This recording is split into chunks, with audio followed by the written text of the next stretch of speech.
How to log into Roadrunner email account. Hi everybody, in today's tutorial I'm going to show you guys how to easily log into Roadrunner email account. First thing you have to do is simply open up your web browser and search for Roadrunner email login.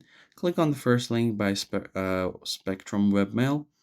Tap on the link and you should be taken directly over to the login option.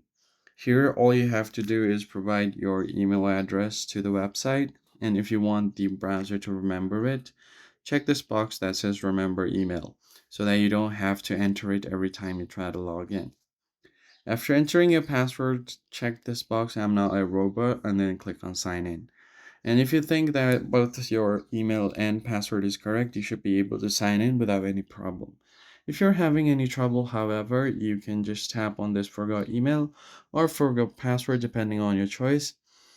So let's say if I just tap on this forgot password